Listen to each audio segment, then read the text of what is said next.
Hello, and welcome to Enlightened Empaths, your community for the spiritually awakened. Today, we're going to be discussing oracle cards. Now, we feel that it can take years to properly learn how to study and work with the tarot. And it's worth it. Don't you agree, Janice? I mean, it's worth taking the time to study the tarot.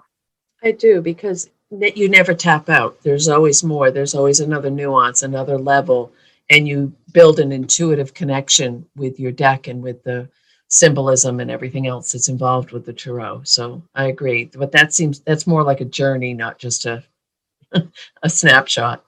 Yeah, exactly. It's a long journey, but a worthwhile one.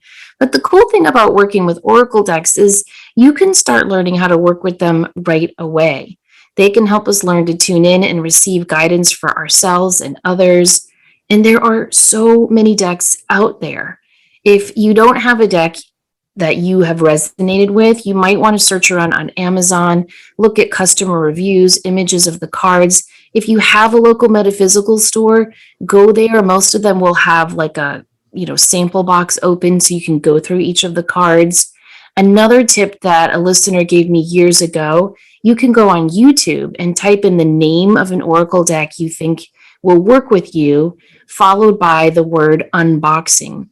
And most likely a video will pop up showing you what every card looks like. So there's this trend of, unboxing the cards, and they show you every picture. And that's really helpful because when you are working with oracle cards, I think that's one of the biggest keys is making sure the pictures, the words, the images, the symbols really resonate with you so that you want to work with that card. Exactly. And it's interesting how you may be drawn to a certain deck, but it doesn't feel right. So that's not your juju. Go for one that really resonates with you. And you, again, for me, the visual is huge with the oracle decks, even more so than with the tarot. And I know that's because I'm very visual, but I just find maybe because it's a shorter version of the connection with spirit that we're working with, but the visual and it is so much more important with the oracle for me. Yeah, it is for me too. And the words on it as well. I don't like oracle decks that have a lot of fearful cards in them. No, there'll be none of that. No, I like positive, uplifting. You've got this. Right. Don't you find that the oracle decks aren't as harsh a definition? They're maybe it's because they're more succinct. I mean, I have a couple decks that there's a long explanation for each card and they go into a lot of depth. But most of them are much more brief. They're quicker, and you can pick one just and get the message that you need or that you're hoping to get some clarity with. Exactly. I mean, with an oracle deck, you're not going to get a card like the Ten of Swords. Mm-hmm. Tarot, you pull the Ten of Swords, it's that picture of the person laying on the ground with 10 swords in their back. There's no way you can. How are you going to make that positive? All will be well. I mean, I guess we could because it talks about natural endings and all of that. But some of the cards in tarot, they tell it like it is. Whereas Right. oracle decks are more like, okay, this might be how it is, but here's a more uplifting way of looking at it. And with any of these forms of divination, always realizing it's the energy of where you are at this moment. So if you're starting the day, and I do, I have decks downstairs and I'll say, what's the energy around today? Or what do I need to be aware of? Or is there anything that I need insight about? And I'll pick an oracle card. And I have this little Rain Man routine I do in the morning. Have found that subject to the energy that you're picking. So throughout the day, don't so lock into that energy because it is fluid. It is going to shift and change. It's an overview of the energy when you're pulling the card. Exactly. All right. So let's go through what you do once you get a new deck home. So I'll go through my little process and then you can go through yours. I think it's important to clear the energy of the cards, even though they might come shrink wrapped and you don't think anyone has touched them. Well, a lot of people have because they were created and packaged and mailed to the store and then handled in the store by other people and then brought to you. So I like to smudge the deck. I like to hold it in my hands, and sometimes I'll just Reiki the deck and ask that it's cleared of any and all negativity it's accrued in its journey to me. I ask that it work with me for our highest and healing good. And then I will knock out the energy of the card. each card. And then what I do is I go through every card in the deck. So I'll just spend an evening when I don't have anything to do that night. And I'll go through each card, just flipping it over, looking at it, just spending some time with it so I get to know the deck before I start to use it. Do you do something like that? Not with as much depth, but I do smudge every card.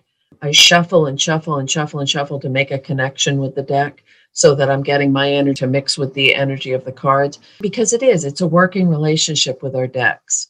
But I do always smudge them. I'll usually say a prayer and meditation over them. I will, a lot of times, I'll put some crystal stuff around them. So I think whatever your process is that feels real and true for you, but I like pick up each card over the smoke of a smudge and I'll like flip it back and forth and really kind of soak each card in good juju. Yeah, I think that's a great idea. And you can take your Oracle cards and you can take them out of the box with the book and put them in a special bag or a special box, or you can just keep them in the box they come with. That's up to you. There's a wonderful teacher I like to look at a lot on YouTube. Her name is Ellen Goldberg, and she has a lot of great YouTube tutorials on reading palms and tarot. But looking at her methodology of how she reads cards is so interesting, Denise. She doesn't shuffle the deck. Like I kind of become like a, I don't know, a Las Vegas poker player because I'll bridge shuffle, I cut them, I do all sorts of things. She doesn't do that. She spreads them on a table and stirs them all around and around and around in a big circle and then Mhm. regroups them. And I think that's an interesting way to do it. And she says there's no right or wrong way. Have you ever done that? I have. I'll just like spread them all up like you're finger painting and you mix them Yeah. all together. And another thing is to, once you've done all of that, is to fan them out and feel like kind of when you had said do the Reiki over them, kind of send energy to that whole fanned out spectrum of cards as well can be helpful. Yeah, so there's so many ways that you can work with your oracle cards, and I think that's something we want to emphasize today. Is there's not a right way and a wrong way with these oracle cards. What I would like to emphasize though is consistency. I have gotten that message a lot when I'm working with oracle cards or tarot, that it's like my guides are trying to tell me, we need you to flip the cards in the same way each time so we can help you get the most accurate answer. So if sometimes you're flipping left to right or top to bottom, or if sometimes you're using your left hand and other times you're using your right hand, I feel like that does not help them give us the best card. Mm-hmm. So I try to be really, really consistent. So always flipping them over, for example, or I will say the same prayer of intention each time that I'm consulting the deck. And I do try to shuffle them in the same way too. Again, so many different ways you can do this. I went to a reader once and she put out every card, like every card in the deck on the table and told me to pick 10. Oh, And I hadn't seen that done before. Have you? no, I Yeah, I haven't. thought that was interesting. And there are some people who will not let the person they're reading for touch their cards. Right. What do you think about that? If I'm face to face with someone, I will often. Well, I haven't done that in so long now, but I'll hand the person the cards and let them shuffle them, or pick one, or I'll fan them out and let them put their hand over it and say, just hold your hand over the cards until you find the one that calls to you, and pick them that way. Yeah, I So do I that too. I think there needs to be that connection. right.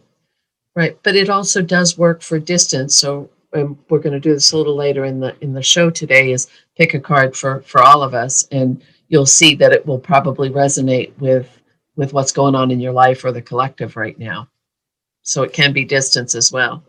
Yeah, if I'm doing it in person, I'll shuffle the deck while I'm talking to them and Mm-hmm. kind of calming their energy down because people are nervous when they come for a reading and trying to connect with their energy. And then I'll give them the deck and I'll say shuffle while thinking of your question and then cut it. And then I start that way. But if I'm doing it distantly, I will shuffle while I'm talking to them and I'll say to them, tell me when to stop shuffling. So it's interesting when I've done readings for people. My default position is to use the tarot, but often I'll have like one or two oracle decks in my bag with me. to kind of validate what came through with the tarot reading. And I'll say, oh, well, pick a card and see if this validates or if it gives you more information. But I've never really done full readings with just oracle cards, other than like the medicine cards, but they're kind of they're different. They're not just a one. To me, they're different.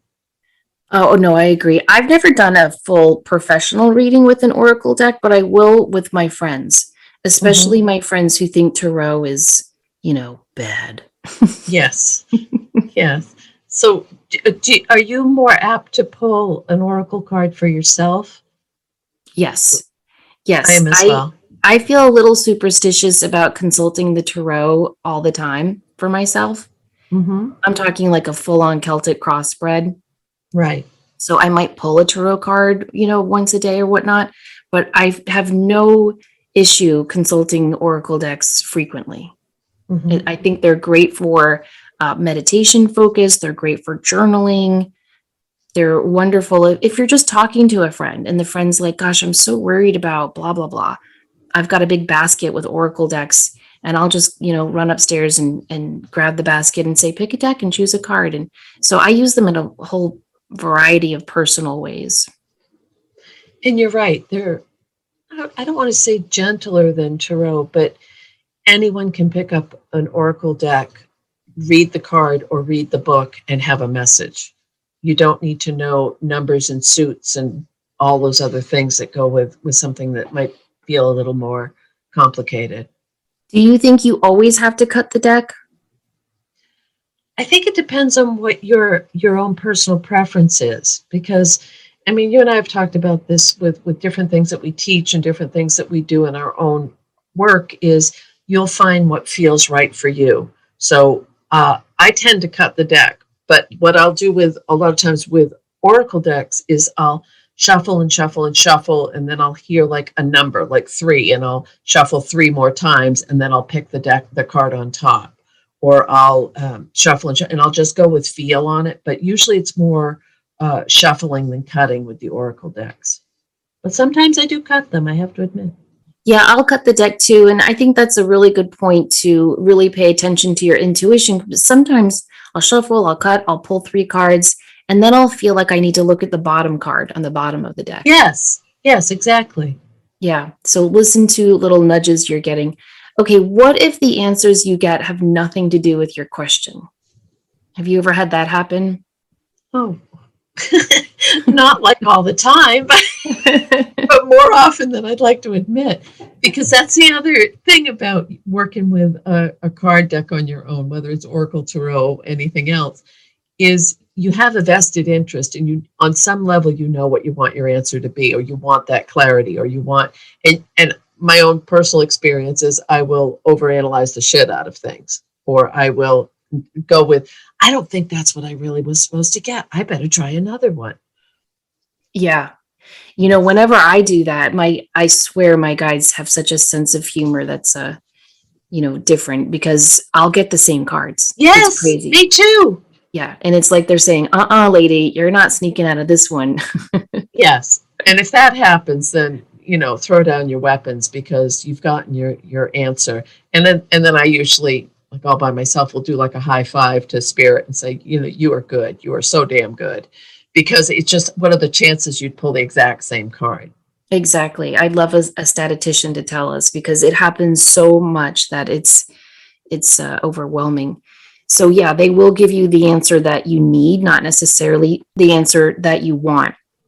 And what I have found is you might think you're worried about a situation, like, oh, this job is really driving me crazy, or I can't stand my coworker. And you pull cards and it's all about trusting yourself, leap of faith, going within, or taking a risk. And you realize, oh, what's really freaking me out is not this job or this coworker. It's my issue with confrontation or setting boundaries. So sometimes, yeah, the answer will not look like what you asked, but it really is what you need to hear. What do you think about timing with oracle decks? Because to me, they're more of a in the moment, present energy kind of a thing. Yes, I agree. And I'm very impatient. So when I consult any deck, whether it's tarot or oracles, I will always say in my prayer of intention, please show me what I need to know about blah, blah, blah in the next 3 months. So I try to put a timeline on the question as I'm shuffling and cutting. Oh, that's good. That's good information. Well, otherwise, you don't know, is that wonderful card or scary card? Is that going to happen now or later? Or, you just don't know. And so it can be really helpful to put a little timeline on it. Do you always pull one card or do you do different spreads with your oracle cards? I go with what I'm being nudged to do. And going back to what you said a minute ago, if the card that I pick doesn't feel clear or I feel like I need more information, I'll pull another one. Often I'll do three, similar to a 3-card spread in the tarot, like maybe past, present, future, or is this a yes, no, or what's the energy around this situation, where I am now, what I'm leaving behind me, what I'm going into. So I'll sometimes you can get the extra that you need to validate that initial card that you pull. Yeah, I agree. And there's so many cool 3-card spreads you can use. Of course, past, present, future is great, but you can also have the left card indicate blocks or challenges. The middle card can symbolize opportunities and help, and then the third card on the right can indicate the outcome. So you can create your own 3-card spread as well. Mm-hmm. And if you want to do like a body, mind, spirit, if you're trying to find a balance in a decision that you're trying to make, you're exactly right. You can make it whatever. The cards work for you. You don't work for the cards. Well, it's kind of a symbiotic relationship, so it's not really a work. Really, well, I'm not sure on that. I think it's also important to pay attention to cards that fall out. If you're shuffling and one card falls out, this card needs to be considered as part of the reading. Oh, very much so. Because often that's the card that you really needed more so than what you pick later on. And I have to admit, if I have a jumper, I'll look at it and I'll give it credence, and then I'll still pull a card anyway. I do both. Yeah, I will too, but I won't put the jumper card back in. I used to do that, and then it would just appear in the reading anyway. Right. I don't either. I set it to the side. Yeah, I do too. And then when you're done consulting the deck, I think it's really important to say thank you. Mm-hmm. To acknowledge that exchange of energy. So some things you can use oracle cards for, you can use them for your daily meditation practice, for guidance. You can use them for connecting with your spiritual team, for setting intentions, for manifesting. For example, if you are trying to manifest something and there's a card in your oracle deck that just makes you really happy or symbolizes accurately what you're trying to create, you can use that card in your crystal grid for what you're trying to manifest. You can also use oracle cards for relationship, career questions, and for releasing, helping you to release and let go things that are no longer serving you. And the beautiful part is if you have a certain topic or area of interest, like for me, it's the animals, it's the nature stuff. For you, it might be crystals. For some people, I have some decks downstairs that are angels and guardians and just different things. As you work with the deck, you're building a base of knowledge that you can apply into other areas of your work and your life as well. So they can be a learning tool.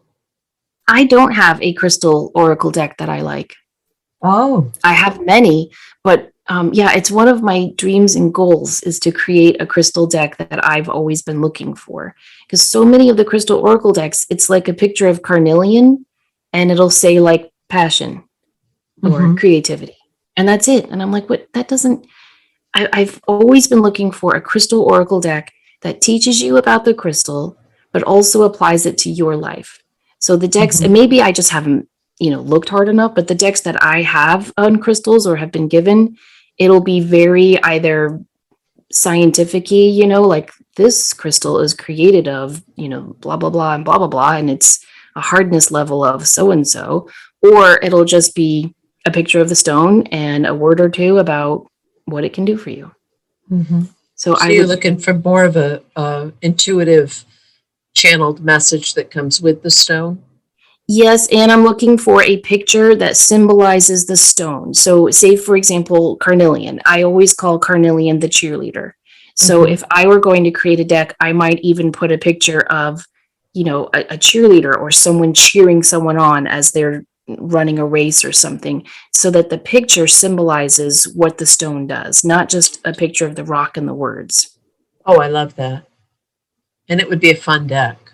It would be super fun. Yeah, that's something I would love to do. Do you have to ask your question out loud?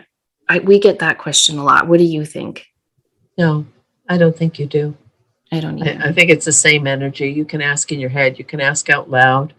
If you're really frustrated when you're not getting the answer you want, you might choose to say it quite loudly and with a real punch. I don't know. I agree. But it does not have to be out loud. You can, of course, say your prayer of intention, like I am a clear and perfect channel for positive light and love, or I am open to receiving guidance from my higher self now. But you do want to create a prayer of intention that you say before each reading that you do. Then you pull the cards, 1, 2, or 3, or however many you feel called to.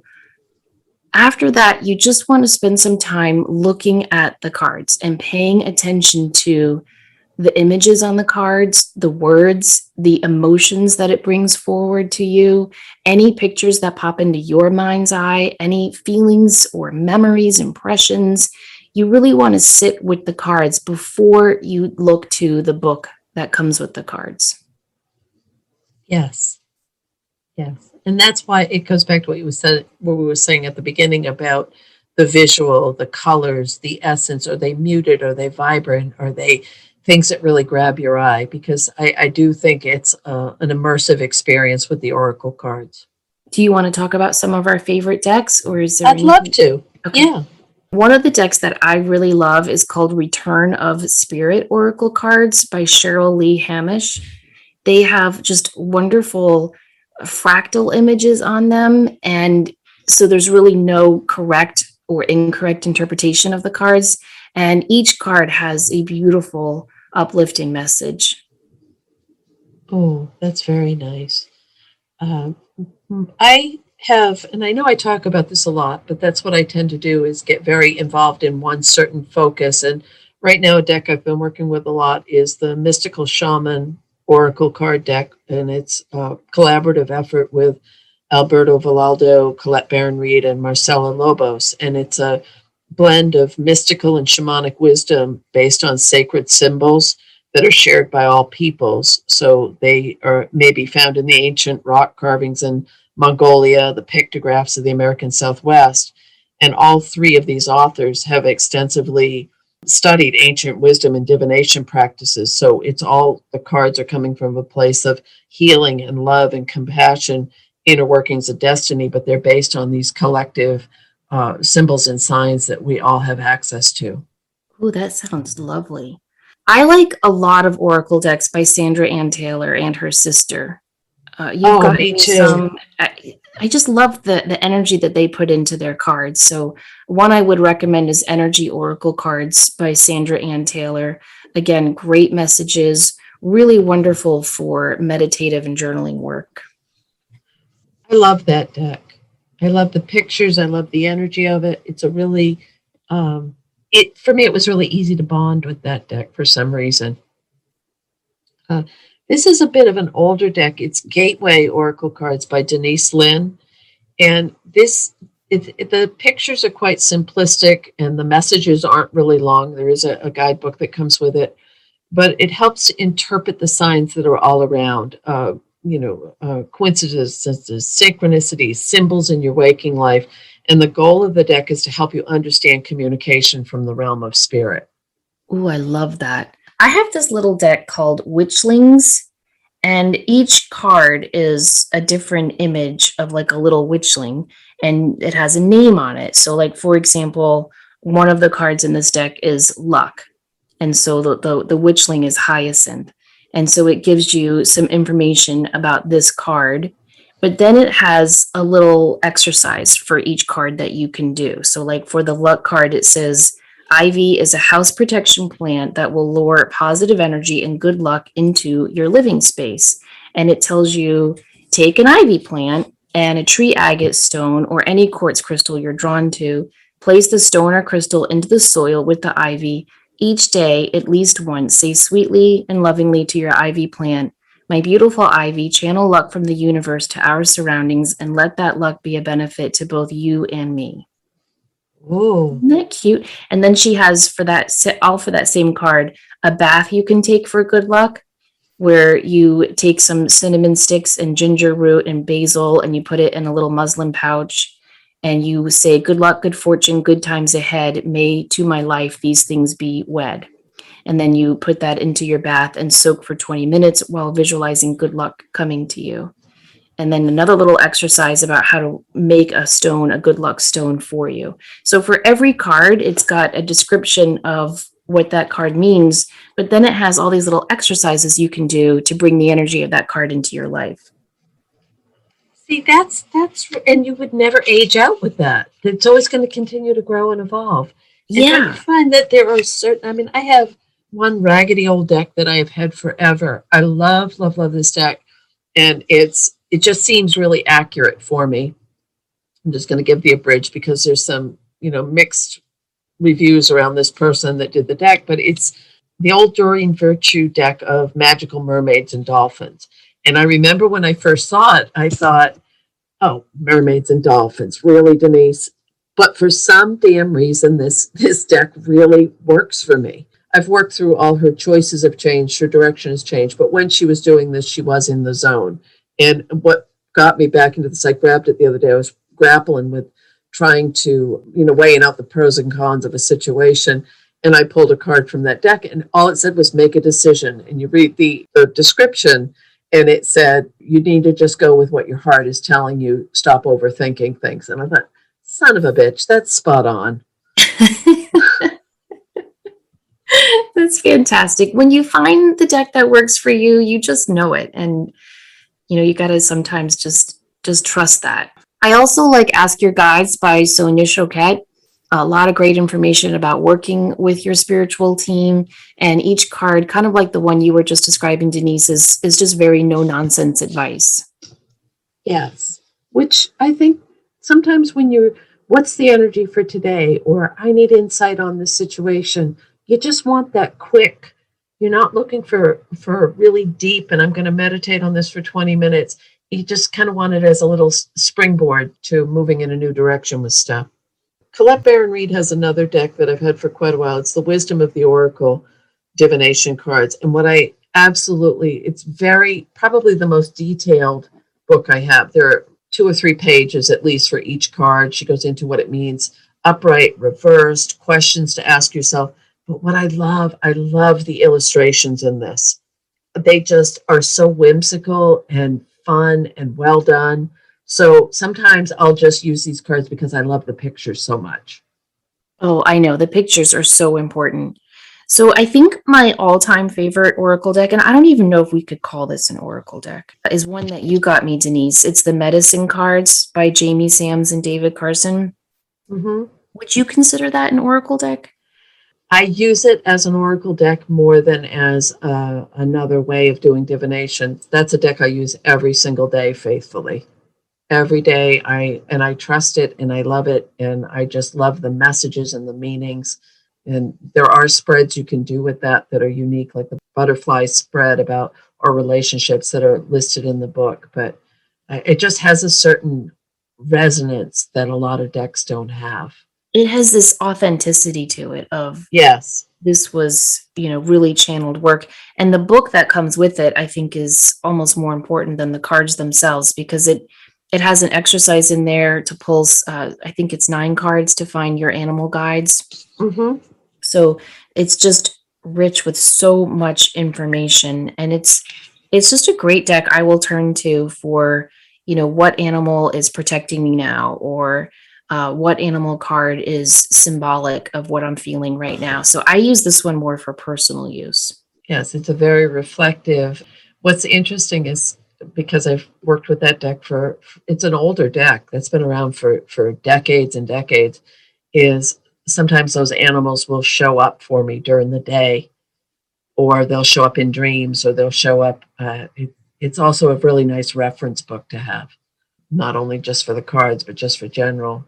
connection with the animal spirits. Oh, 100%. Like if you're driving out and you see an unusual animal, you can always look to Ted Andrews' book that we recommend a lot, but also you can just pull out this medicine card book and it tells you everything you need to know about that animal. Hmm. For me, that's a very intuitively connected deck. That the animals really resonate with me in that deck.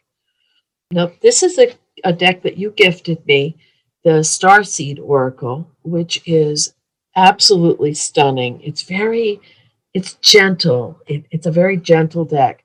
And this is about the mysterious, the unknown, the old soul.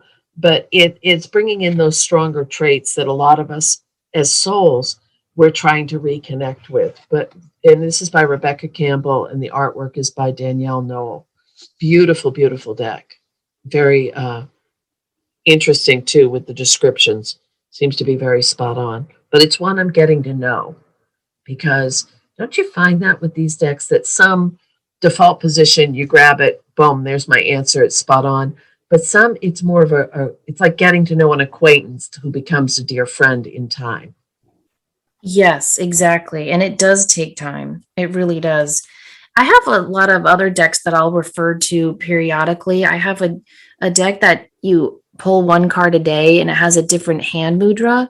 So if you're doing meditation, you can incorporate that mudra into your meditation and learn about what that can do for your energy. I have a Reiki Oracle deck that I'll look to because it'll give me different insight on a Reiki position. And again, I will use that for meditation and my Reiki self care. And then I have the Game of Life affirmation and inspiration cards by Florence Scovel Shin. This is another good one that is nice to pull. It's just a deck of cards with quotes from her work. And so you can just kind of pull one a day. Like, let's see if I pull one now. I've got the invisible forces are ever working for those who are always pulling the strings themselves, though they do not know it. Owing to the vibratory power of words, whatever one voices, one begins to attract. Oh, Yeah, yeah. I like that deck because I find that I pull the affirmation or quote that I need for that day that I am called to work with it. Do you want to use that deck to do one for the listeners or a different deck? I'm going to do a different deck. Okay. Do you want to do that now?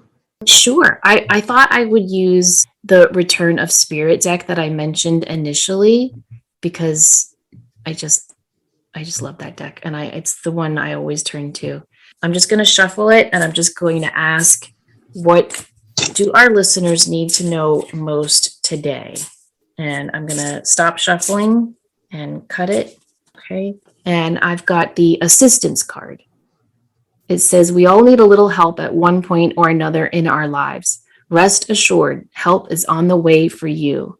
There is a huge inpouring of divine and angelic assistance coming to you now. This card appears for you today to let you know that your need for help has been acknowledged. Whether you have directly asked for aid or not, the universe is stepping forward on your behalf. This assistance may come in many forms. Sometimes it comes in the form of another person. We do not necessarily have to know them personally for them to influence our lives. Through a series of divinely organized coincidences, a complete stranger can make their way into our personal world, providing the help we need. At other times, it may be our closest friend who lovingly steps forward to assist us. However, we can also experience a sudden shift in circumstances which occurs for no logical reason. This can happen to certain individuals who may be having difficulty. Either something energetically shifts within them, or we suddenly understand how to deal with that person. No matter how it happens, it is spirit working in your life. So let this be a fair warning. Help is on the way. So don't do something silly, such as say no thank you when help is offered to you. Do not let feelings of not being worthy or deserving get in your way. Do not allow your pride or need to be the giver interfere with this divine offering of assistance. You most certainly deserve it. Allow yourself to receive it. Just smile and say thank you. Just as assistance comes to you, sometimes soon Spirit will call on you to provide a loving hand of help to someone else. Oh, that's beautiful. Yeah, that's a great message that I think we all can use. Help is Right, on the way. right. And what's interesting is that it doesn't matter when you get that message. If you hear this 6 months from now when you're listening to the show, or you hear it right as soon as we post it, that the timing will find you when you need to hear that message, which I love, love, love. I do too. It's so mystical the way it all works. Yes. So, What deck are you going to use? well, I think I thought I was going to use a different deck, but now I'm being nudged to use this Starseed Oracle. So, the old soul and the interconnectedness.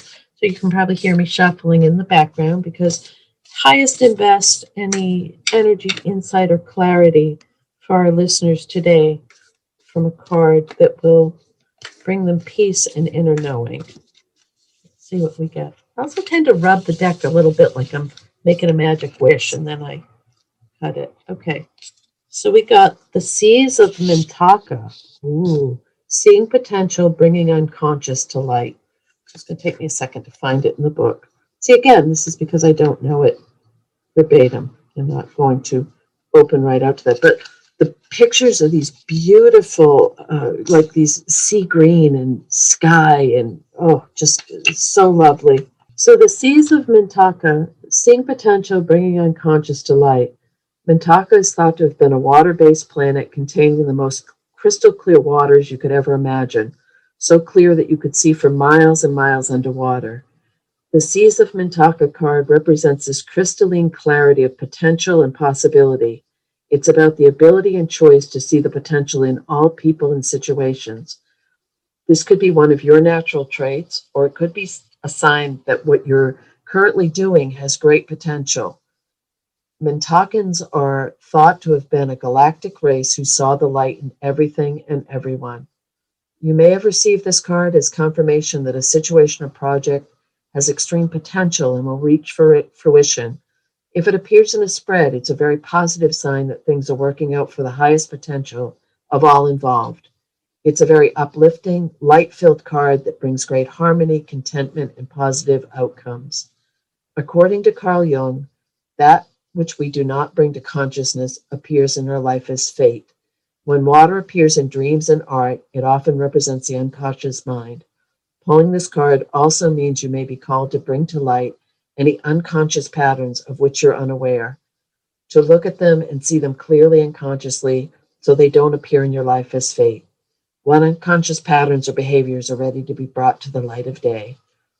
And the Starseed Soul Inquiry, how can you see the potential in a situation you're facing? What unconscious patterns are you being called to bring to light? That's deep. It is deep. That's not a light, airy fairy card. No, it's not. But don't you think with isn't Chiron in retrograde right now? Like I think astrologically we're all being called to do that. Yes. And what's interesting to me is that's been a pervasive theme in readings lately and with people I've been talking to is this feeling of being called up, of being drawn to what they really want to do, of people are feeling this energy within themselves to say, I'm ready to do what I really came here to do. And I feel like that card kind of exemplified that a little bit for all of us. Yeah, I agree. I agree. I have one more quick one I want to share for our friends who are, you know, how we have a lot of listeners who are kind of juggling, like, oh, I'm very religious, but I kind of like this weird show called Enlightened Empaths. Yes. I have a deck that I really like called Voices of Saints. And it's just so for anyone who's Catholic, it's you can just pull a saint a day. And if you like learning about the lives of saints, it's a great deck because there's so many saints in here I haven't heard of. So I'm just gonna shuffle and ask for our listeners' highest and healing good and our highest and healing good, who is a saint that we could call on and ask for intercessory help for any issue that is on our mind right now. Okay, so shuffling, cutting, and who do we have here? Oh, Saint Agatha. Interesting. Okay, luckily it's alphabetical order. Saint Agatha is a message of maternal love, generosity, and she is also the saint who safeguards from breast diseases. So it doesn't, Oh, the book description doesn't give you a whole lot of information on each thing because there's so many in here, but it's a great jumping off point. So then you could Google Saint Agatha and say like, oh, okay, what do I need to know? What is her message? But it's about generosity, self-love, taking care of yourself, mothering yourself. oh, that's beautiful. And I think we all need that right now. That self-care, that taking care of ourselves as well as everyone else, especially as Yes. empaths. Oh my gosh, yes, I totally agree. Oh, for those of you who have been asking about the Mediumship 101 class, that will be starting in September, September 9th at 7 o'clock p.m. Eastern Standard Time. It's a great opportunity to meet other like-minded people, to explore your connection with spirit. We go through the basics with this class, and you can contact us at enlightenedempaths@gmail.com, or you can reach out to Samantha at samanthafay.com, or to me at thegratefulmessenger.com. The class, we have a lot of information that we share. There are personal exercises and partner exercises that are done weekly. It's a great foundational course for if you're considering exploring mediumship or want validation about your own connection. So again, if you'd like to reach out, we'll send you a survey and see if it's something you'd be interested in. Well, we hope this episode has been fun and enlightening for you all, and at least has made you think differently about Oracle cards if you haven't already worked with them. Hopefully, this show has made you think, okay, maybe there's nothing negative or scary or too in depth that I have to study and learn to work with these cards. So we'd love to hear from you. If you have a favorite Oracle deck, you can always post it on our Facebook page, Enlightened Empaths. We hope you have a wonderful, happy, blessed week. Please remember, as always, to show up, do great work, and share your light. Take care.